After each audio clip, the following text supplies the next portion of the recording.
القديس الشهيد اللي شال المسيح على كتافه هو القديس خريستوفوروس، شفيع المسافرين والسواقين، واستحق بجدارة لقب حامل المسيح، وهنعرف ليه اللقب ده بالذات. وكمان شفاعته ناس كتيرة جدا بتطلبها في وقت السفر والرحلات، بيطلبوا منه الحماية والأمان، وشفاعته جميلة جدا. يلا بينا نعرف قصة حياته.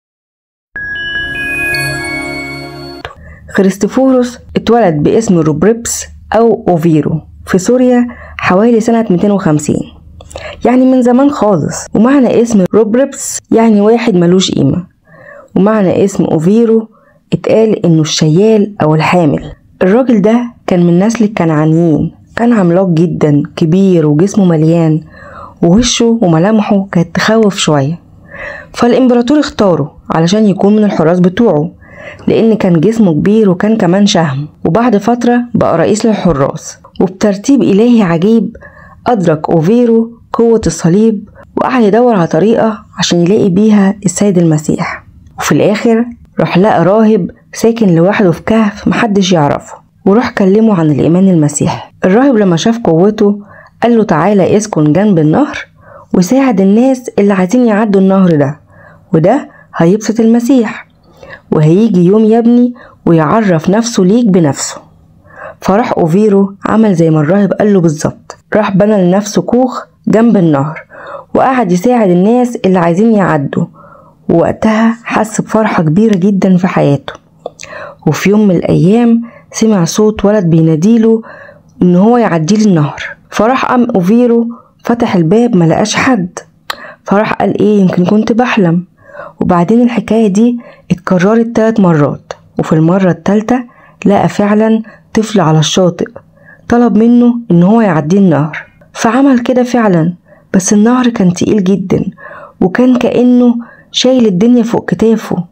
ولما وصلوا الناحية التانية الطفل قاله انت حملت المسيح واسمك دلوقتي هيبقى خريستوفوروس، وأعلن عن نفسه. الطفل قاله أنا هو يسوع، وعشان تتأكد ازرع عصاك جنب الكوخ وهتلاقيها بكرة طالعة ومليانة زهور وفاكهة. وفعلا تاني يوم لقى العصاية بتاعته زي النخلة مليانة بالزهور والبلح. راح خريستوفوروس رجع يساعد الناس تاني بكل حب ووداعة، والقديس راح لمدينة اسمها ليسيا، وهناك جنود امبراطور ديسيوس راحوا مسكوه، والامبراطور ده ما كانش يعرف ربنا، فبدأ يعاتب الجنود عشان بيعذبوا المسيحيين، فراح ضربه رئيس الجنود. والقديس قال له لو ما كانتش تعليم المسيح بتقولي ما ردش الإساءة بإساءة كان زمانك انت وجنودك دلوقتي ولا شيء قدامي. بعدين راح غرس عصاه في الأرض وصلى لربنا انه يخليها تطرح زهور وفاكهة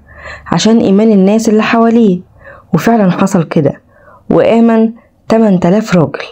ولما عرف امبراطور ديسيوس بالموضوع ده راح بعت 200 جندي يجيبوه، والقديس راح معاهم، وفي السكة خلص العيش والأكل اللي كان معاهم وما كانش فاضل غير شوية صغيرين.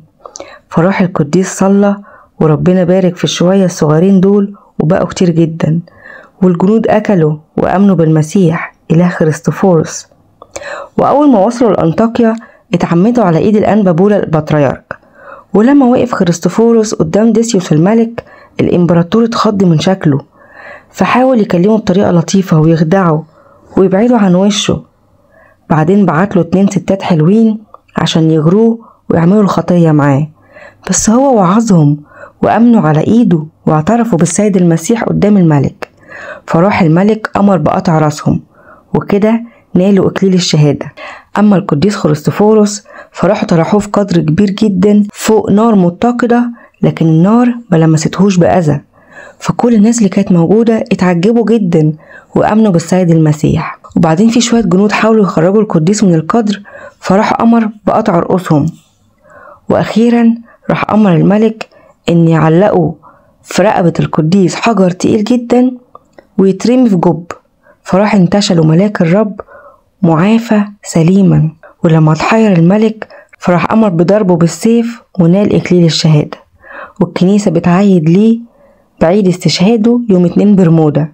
بركة صلوات القديس الشهيد خريستوفوروس حامل المسيح تكون مع جميعنا أمين. لو أول مرة تسمع سيرته ابعتها لكل الناس، خليهم ياخدوا بركة. وتابع صفحتي واستنوني كل يوم بالليل مع حكاية قديس جديد.